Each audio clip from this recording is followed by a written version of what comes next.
everyone, and welcome to Almost Cancelled. I am Peter, that is Tara, and we are going to talk about the Twilight Zone, Season 2, Episode 5. It's called Among the Untrodden. So, full spoilers for the episode, as always. And we go to an all-girls private school this episode for a bully named Madison and the new weird transfer girl named Irene, who's kind of, casually curious in the occult and wants to do a project on it. And they discover that Madison, the bully, has some supernatural abilities. Clairvoyant. I mean, part of it is to kind of start testing her to see what she can actually do, but, basic psychic stuff, guessing what's on the card and that kind of thing. And it kind of propels from there. And, things happen as they often do. And we will talk about said things. And once we've talked about said things, we will discuss if we like said things. And once all the things have been discussed and assessed, and we have a clear understanding of the things we've discussed, we will move past the things onto the end of the show, in which we will say goodbye, and that's the end of things. A very clean summary of our show. I don't know why I chose this episode to be a pedantic prick about what's coming up, but I guess this Twilight Zone just puts me in that mood. So, did you enjoy Among the Untrodden, Tara, Zara, Bama, Lama? Yeah. Yeah, I thought it was okay. It's there are some things that I don't like about it, of course. Mostly like a lot of the dialogue of the bullies and the girls it's not very good to me, but the actual storyline I didn't mind. Like, I thought it was kind of a cool looking episode too. I like the set they built for like the bathroom that a lot of it takes place in. I thought it was all right. Okay. I've noticed a trend to these episode reviews where I ask you what you think, and you sort of say something along the lines of, it's okay, it's not the worst thing ever.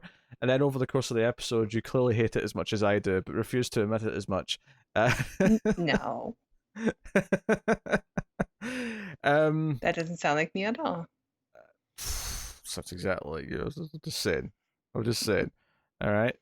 Maybe What do you think? I'm a little bit clairvoyant here. I'm picking up the signals. What do I think? I think it's a mediocre episode, I guess. Here's the thing. It doesn't piss me off in the way that some of these episodes piss me off, because some of them just annoy me and I'm just angry at the end and I'm like, oh my god, I need to tear this thing to shreds. This is not that.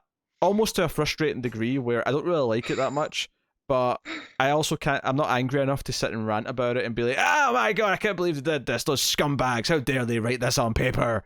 They should take that paper and shove it up their ass and set it on fire. Like, it's not that, right?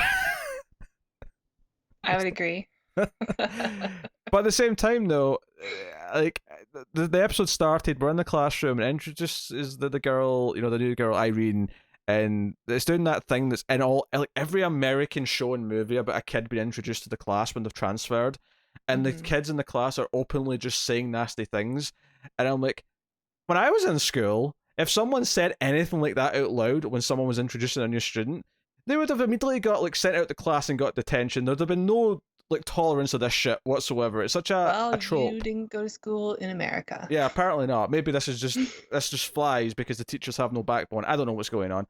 But I don't know. I think it's more of just the terror of being a new person at a school where everybody has been growing up together and they all know each other. 'Cause I've been in that position before. And I don't know if people say anything obvious, but I suspect that they did. Oh, yeah, maybe they did on the quiet, but this is the teacher can clearly hear them, right? There's no, I don't know, there's just no wiggle room here, right? Yeah, I mean, some of the dialogue I really didn't enjoy in this, but I think for the most part, the episode, I think it works pretty well. I just think it's a series of cliches, but the point I was trying to make is that, the episode starts and within 30 seconds, she's getting kind of bullied, and then there's a sort of hint that there might be some sort of supernatural ability, and I immediately go, yeah, I've seen Carrie.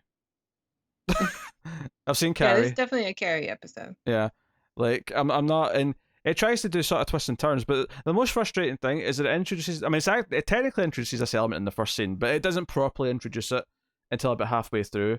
there's like an element where if she conjures up something, if she makes like an item appear, because it happens in the first scene with a pencil, she wants to throw a pencil at her, and she can't find one, and then it's there the next time she looks, and we don't necessarily get that she's conjured it in this first scene, but it becomes clear later. And then later on, it's a key, and it's sort of like after it's been used, it kind of turns to stone and then fades away into dust. And it's like this idea that once something she's conjured is served its purpose, it disappears. And as soon as they sort of said that in the middle about the key, I went, okay, which one of you's disappearing at the end of the episode? One of you's doing it. One of you is turning to stone and disappearing. Oh my god, I hate you so much. No, no, I'm saying this was so in your face with their setup, like. Because the funny thing is I even thought, like, even earlier than that, because I thought, oh, maybe there's going to be a twist where Madison has no powers and Irene's the one with the powers, and she's just making her think she has powers because she wants to and I think be that's a friend. consistent throughout the whole episode. I was thinking, like, I was going back and forth between which one is the one who actually has the power, and they, address it in the show. Like Madison brings it up, like, you're the one that's doing this to me because you needed a friend. Yes. And I didn't know until the very end who it really was. No, did I? Because I think that they intentionally set it up so it could be either one. And when Madison questioned that maybe she doesn't have powers and it's all Irene, that it made sense. So I can't fault them on that front.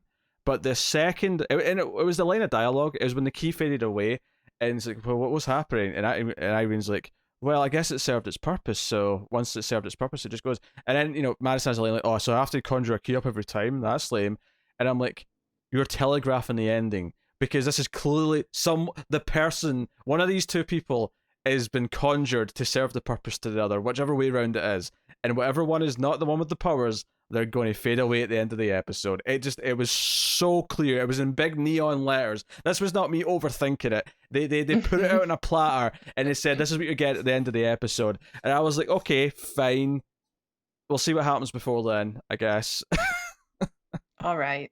It also rubber banded too much for me, where it kind of went from Madison, like, obviously, you expect the arc's going to be that Madison's going to be a complete bitch to her, but then gradually, as they're sort of bonding, as she's learning to use her powers with Irene's help, that she's going to start to sort of become friends with her, maybe stick up for her later. But she kind of has this rubber banding thing where she then gets jealous that her friends seem to be hanging out with her, and then gets really mad at her for it. And was she jealous, or was she like actually concerned that these are not your real friends? Yeah, I guess that maybe once, given the context of the rest of the episode. But as I was watching it felt like her mentality of what she thought of Irene was dancing back and forth so much that I just was like, okay, whatever, I don't care anymore. I don't care about this relationship. I don't know. It was the characters are all very tropey, right? It's the bully, it's the weird new girl who's arrived, everything about it, and the dialogue's a big part of that, which you brought up. Where I just felt like, okay, stock lines of people being, and then sometimes they put in like an extra shocking line in there. I think there's one point where Madison's like bullying another girl in the cafeteria, and she leans in, and it's like she's read her mind, and she's like, if you don't move, I'm going to tell everyone that you watch your stepdad jerk off to QVC, and then leans in and goes, and watch them finish, right? And the girl gets really awkward and like stands up and leaves. And I'm like, okay, all right, I get it. You try to be shocking. You try to be kind of edgy with the dialogue and the characters, and they're going to say these things. But there's several things here. Now, I know that people in the comments I know what they're going to say about what my next complaint is. They're going to say it's the Twilight Zone. It's not the real world. You don't have to paint it this way. But nothing in this episode is supposed to present it as if it isn't like an actual representation of more or less the real world. And so the bullies make this their project is this display of TV screens with all of these moments they've recorded of Irene, of her sounding lame or offering to take her top off just because one of them says, oh, let's see those boobs or something like that, and it's all like, hey, look how lame she is, and I'm like, so what happens when the teacher who's going around grading the projects gets to this one? What, is she just going to be okay with this? Yeah. What's the plan here? Yeah, that nobody's noticed anything. Yeah, that seems pretty dumb. Yeah. But and then to extend that, and then she has her Carrie moment after. Yeah. Well, yeah. This is the thing. This is the part that makes you think it might be Irene with the powers more than anything else. but it isn't really. But yeah, she screams and then it actually kills the other bullies. Not Madison, the main one, but it kills the other ones who did this. Do we know that they died? Did they Uh, say they died? they all look pretty dead when they've been carted off into the ambulance or the coroner's van or whatever. Their eyes are all wide open and they're just kind of lying still. Yeah, I don't know. I wasn't sure if they had died or if they were like put into a trance or something. Yeah. In fact, to go back to the whole logic thing, like, so the ending, of course, is that Irene's been conjured. She's not real. She was there because Madison wanted a real friend, and the reason why that she made this person who was kind of, into the occult and was kind of weird is because that's what she actually is deep down. She was sort of projecting. And okay, fine, but like, so the school system like understands why she's there and like sees her as a new student, and she's in the system, and I don't know. So many little Yeah, questions with this. I had a little bit of a question with that too. Like, I don't know if it's she conjures her, she conjures this girl in class. Is she a real girl now, or does she conjure her from like another place? Like, is she a real girl somewhere else that she's brought here? I guess maybe it's the former. Yeah, I wouldn't assume she's from somewhere else because then why would she turn to stone at the end? I guess she would just disappear. Or Yeah, then again, the key she makes form is technically a key that does exist. She that just exists. yeah. Yeah, So it's like a and the copy of the pencil could key. be any pencil. Yeah. So maybe it's more she makes a copy and then the copy disappears, but the original Mm. version's still out there somewhere. Because the end of the episode is that after this big revelation that which by the way I don't even understand this. It doesn't even make sense. Like, so she served her purpose when they realized that she's there because they basically admit that they're friends. That's kind of the big dramatic point. Madison's confront her saying, "Did you kill them? It's your powers." And she said, "No, I swear I didn't. I didn't do anything with the powers. I wasn't trying to convince you. It's not me. I swear." And they ultimately admit that they're friends with each other, and they hug. And that's when Irene starts to turn to stone. And I'm like, wait, so you conjured a girl to be a true friend, who's someone you could actually relate to and and be with? Well, I think she unwittingly conjured her because she didn't know she was doing it. Well, it doesn't matter if it's intentional or not, but the whole point is you conjured someone to be a friend, a real friend. Why is it the second they acknowledge they're a friend, is that the purpose served? Surely the purpose is after that point. The purpose is, I don't know, a lifetime of companionship? I don't know. Well, maybe she'll be careful what she conjures for the next time. Well, yeah, because that's the final scene, is that she's in class and this new girl comes in and Madison kind of smells like, yes, that's mine. I thought it was kind of a dark ending. Like she wants something real, like a real friendship, and she gets it from a thing she has to create, and then it's gone instantly. Oh, She sure. has this moment where she's carving her name in the desk, and then she carves Madeline plus Eileen or Irene and BFF into it. Like, the memory of her is still going to be there for forever. And I did think it was kind of a sad ending Oh, yeah, that's fair. for Madeline. I mean, who knows, when she wants the perfect guy, like if he's going to be real or not, or like, could she have any real friends or real relationships at all? Madison, by the way, not Madeline. Just, Oh, Madison. yes. I love how you said both Eileen and Madeline within the space of like I'm just a adding minute. else. No, I mean, like, this one's actually a bit easier to analyze without it ruining what the metaphor is, because I agree with you. It's kind of a dark ending. I think that's what they're going for, is this sad thing. But I think if you kind of apply this to a real person, what does this represent? It kind of represents that feeling of being alone in high school and just like sort of imagining the perfect people around you, or imagining because you're so alienated from everyone else. I don't think it's a perfect one-to-one comparison. I don't know if it fits neatly with like what you can compare it to, but I do think the ending does have that dark tinge of like, she feels like she can't ever like be with a real person because no one gets her, which I think is something that most people in high school kind of feel at some point, is Definitely. that you feel alienated, you feel like you're the only one of your kind and you don't fit in with anyone. And the group that she did fit in with, she didn't even like them. It was just like about power. Yeah, she hated them. So I mean, I guess in that sense, it's probably the episode this season so far that's not completely ruined its own metaphor. So, I guess points for that. Points for that. All right. We got something. Yeah, I mean, I don't know. Like her, I mean, Irene falling off the balcony at the top of the building was kind of funny. Yeah.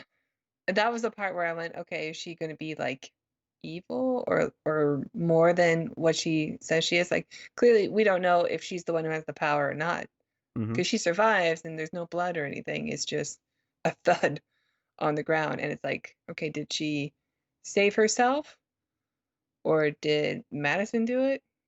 I don't know. Or like maybe she's something more, like she's going to be demonic Well, or clearly something. Madison did save her, or actually, I mean, technically, since we know she's not a real person, then maybe it just doesn't matter. Like she's Yeah. okay because she's not She's real to made of begin stone. with. Yeah.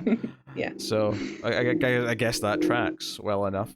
But it was a decent enough moment because it kind of came out of nowhere and it looked good. Mm-hmm. And there was a bit of shock value to it. I mean, all the actual dialogue, like you say though, with the between the teenagers was kind of It's very tropey. it's very Yeah. tropey. It's also, but also in an edgy way though, where once they started dropping f-bombs and constantly talking about sex and blowjobs and things like that, it was just like, okay, I get it, right? Edgy teens. Yeah, it's true. But I don't know, maybe teens do talk like that now. They have the internet. I have no idea. I wasn't part of the cool crowd, believe it or not. I don't believe that for a second. Nobody in high school wanted to talk about Twilight Zone with me. They're lost. They're lost, Tara. That's all I'll say. Obviously. Yeah. Yeah. I say I don't want to be that harsh in this episode because I don't think it's not a complete mess and it doesn't completely ruin what it's trying to do like other episodes have in this show. In fact, I would dare say most of the episodes have. Yeah. I would agree with that. But it still kind of has that thing where I just don't really like the tone of these episodes, and I didn't really like the characters in this. You know, I like the look of this one a lot better. I mean, it still does that thing where it like shoots behind, like I don't know, equipment in the gym or like underneath a table or like it's trying to establish that tone that the other ones have established. But for the most part, I thought it looked pretty good. I liked all the scenes in the bathroom. I thought that set was really unique looking and pretty cool. But I don't know, to me, it looks like this show, and this one conjured this idea in my head, especially. But I think because of like it's in a sort of dormitory, right? It's in all these wooden hallways and that kind of design. Yeah, it's an old looking school. But it really looks like a desaturated horror movie from like the late 2000s, early 2010s. Like I was kind of getting that kind of like VOD horror movie vibe from That it. looked kind of grungy. I don't know. When they were in the downstairs basement bathroom area. Sure, I mean that's the set. I'm talking more about the actual visuals of the the color palette and the sort of bloom effect that it's got going. It's like it's almost got the lighting of a flashback, almost not quite, but it's almost there. Did you think it was funny that the girl that plays Irene is Sophia Macy, who is the daughter of William H. Macy and Felicity Huffman, and she's in an episode about a girl who goes to a private school. I had no idea that was this person. No, so it never occurred to me. I did think it was funny at the start. How she got in there. I did think it was funny at the start though that Jordan Peele is just casually sitting in a classroom at an all girls school, just without even like a hint of irony, just sort of sitting there giving his opening spiel. It was kind of a tiny desk. Yeah, it was kind of a surreal little moment. I don't like how these episodes look. I feel kind of like I don't know if try hard's the right word, but there's something about this goes back to the obnoxious kind of tone we've been talking about a lot with this show. Is that it feels kind of try hard, and I was kind of getting that from this episode again. And like I say, and when I say I don't like the characters, obviously Madison's this really bitchy bully, so she's not really meant to be likable. But even Irene, I didn't like, and I think I didn't like her because she came off as very unrealistic. Because she does that movie trope thing where people are making fun of her really blatantly, And I'm not saying she has to fight back, because that's just maybe not her character. Some people do kind of just shell up and whatever, but she doesn't even No, she react seems to like it. she seems desperate to be a part of a group, part She's of a so, crowd. she's so oblivious to it, to a point where it just doesn't feel natural to me, and to the point where I was getting annoyed at her for not at least to just tell him to F off. Just please say F off and walk away. Like I'm actually getting actively annoyed at you just taking this. Yeah, I don't know. It seemed a bit believable. Her character seemed more believable to me than the other characters. And I thought Madison and Irene were okay. Were well written enough, with the exception of maybe like the shock value dialogue that comes up. Hmm. But you know, they seem like not like real people, but like their motivations seem real to me. Like Madison, who's just desperate to hold her status in high school or whatever they're in, and Irene, who's new, who's like desperate to just have a friend. I, And I hope it's at least high school with the dialogue they were spouting. yeah, probably, I guess so. It's been a while. I don't know. I don't know what kids look like now. Um, and like Irene seemed like a girl who's just desperate to have a click because she's new. And she's a little weird, and once she realizes that people think she's weird, she tries to like accommodate, and she's just so I don't know, like it comes off as like, well, you don't really want to be with friends with her either, because she's just so willing to give up who she is or Yeah. what she likes. Yeah, I guess, yeah, that adds into me being saying she's But unlikable. that's still like a real person to me. Like a real person would do that. Realistic can be unlikable. Yeah. There's tons of real people I hate. Yeah. So, I mean, I don't know. I didn't necessarily enjoy the characters that much in this one. And I feel like I just when I got to the end and it did its final beat, I was like, yeah, I know you hate when I do this, but I was like, I knew this was happening like 15 minutes ago. Then there wasn't some sort of dramatic, poignant like Yeah, twist. but you didn't know who it was going to be, at least, right? No, it's true. It could have been either one of them, but I think sometimes you think of what's going to happen at the end of a story Mm-hmm. a lot, not because you're some super brainy person, but because the story's planted enough Well, seeds yeah, because that they set it up. that it makes but I think it's unsatisfying when it's planted like this one, where it's just this one specific moment that goes, hey, that's funny, that happens, and wank wank, right? So that's the problem. But forget that. So when stories plant seeds for something and you get to a conclusion based on the evidence that they've already presented to you, that can be satisfying, because when you realize that you were right, it feels satisfying. Partly because it's earned, but also partly because there's usually some sort of other element to it that adds dramatic weight to that final reveal. So even though you knew it was going to reveal X, he was the killer all along. You knew he was going to be the killer, but you didn't know why he was the killer. So it adds this extra dramatic element to it. When it gets to the end of this episode and she turns to stone and just goes away, it's like, yeah, there's no extra reason here that I didn't already like get from earlier. There's nothing to add So onto you it. knew one of the girls was fake the entire time. Not the entire time. From the second they did the bit with the key, I knew one of them was going to turn to stone at the end. So you knew from then Yeah. that one of the girls was conjured. Yes. What? It must be so hard to be you. Why are you mad at me for? It's there on the screen that they're yelling at you in big neon lights. I didn't assume that one of them was conjured. I assumed that, I don't know, that would play a role later on for some reason, obviously, but I didn't think that one of them was a fake person. I figured one of them was doing the magic, but I didn't know who it was. Nah, they can't resist, because the second they did it, it's like, oh, you so want to have the scene of someone turning to stone and then like crumbling and it fading away And all it did look dramatically. good. That was okay. Yeah. Yeah, I thought it looked good. Okay.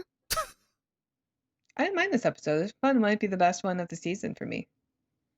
I think I probably still like the second one more, with the Karen. Mainly because I appreciate the ending of that one was kind of downbeat and was kind of, it felt more like a Twilight Zone ending. This one, I mean, it's definitely more of a Twilight Zone ending than a lot of the episodes, but less so than that one, I guess. Okay. Yeah. Well, like when they make a good episode, I will praise it for being good. This was not here yet, right? It may not be Well, the they haven't made a great episode. They've made a couple of okay ones. yeah. Like I mean, maybe this isn't as bad, and it's not as anger inducing, and it's not as frustrating as a lot of their episodes. But I still don't think it Right. was good. You know, it's like it was watchable. Mm-hmm. It was reasonable. It was not great, not terrible. It was your 3.6. it was your Dyatlov special. Okay. That's your problem. What? You compare every episode of this to an episode of any episode of Chernobyl. If I was comparing this to They set the episodes, bar too high. if I was comparing this to like the first episode of Chernobyl, this would be getting like a 0.3 out of 10 or something like that. Like that Yeah. bar is so insanely high. I'm not making that mistake. Chernobyl's phenomenal, and Connor has bad taste. So, Well, his loss. yes. Do you know what? I feel like I've been forgetting to do this on the new episodes, but we will look ahead at the next one. Let's see what the next one is. Before we go. So, oh baby, Mm. oh 31 minutes. Oh, pump it into my veins. Nice and short. It's called 8, as the title. Here's this description on IMDb. A team of scientists discover a new highly intelligent species that may endanger more than their research. Oh, okay. It's got Joe McHale in it. Yeah, I'm a Community fan, so I'm okay for seeing Joel McHale. Not that everything he's been in's gold or anything, but yeah. I don't really know. I don't really watch anything with him. I've never watched Community. So maybe the next one will be good. Who knows? Maybe we'll finally have a genuinely good episode. I'm not going to hold my breath, especially since the IMDb average rating is lower than this one. So, but we'll see. We'll see. You never know. Yeah, you never know. Maybe I will disagree with the IMDb consensus. It happens from time to time. So, yes, that has been this episode of the Twilight Zone. Of course, you can let us know what you thought of whatever this one was called. I can't remember at this point. In the Something Untrodden? Untrodden, yes. Untrodden, yes. The Adventures of the Stepdad Watching QVC. Oof. Among the Untrodden. There you go. I'm sure that comes from something. Probably. I don't know. So yes, let us know what you think. Please do liking is really important. It lets us know that you like the content, obviously, but it also lets YouTube see that you like us, and it'll share us out to more people, and more people will find us, and you can feel nice and fuzzy. But you can also support us financially, can't you, Tara? That's right. If you enjoy our show and enjoy the channel, want to support us, help it grow, then please check out our Patreon page. It's patreon.com/MildFuzzTV. And if you donate as low as $1 per month, you will get access to movie reviews that you cannot find on YouTube. There are cult classics for science fiction and horror. And if you donate $5 per month, you will get to vote on extra episodes that we watch, and for the ACE, the Atomic Cinema Experiment, and for other stuff. So please check it out. I like that you specified, because it'd be kind of weird if they were voting on which Twilight Zone episode we're going to watch next. Like, I mean, That's true. I suppose we could just watch them out of order, and people could vote which we do next. But then they would just pick all the good ones.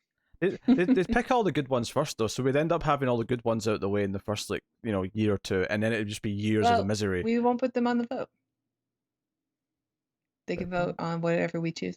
Okay. We'll just choose the bottom feeders. The notoriously terrible ones. Solid logic. I can't fault it. So there you go. That has been the new Twilight Zone season 2, episodes 5. Let us know in the comments. Guys on Twitter at @mailed_fuzz for channel updates. But otherwise, that is us. So thank you once again for watching or listening. We always appreciate it. Keep watching TV, guys. In the Twilight Zone. How dare you?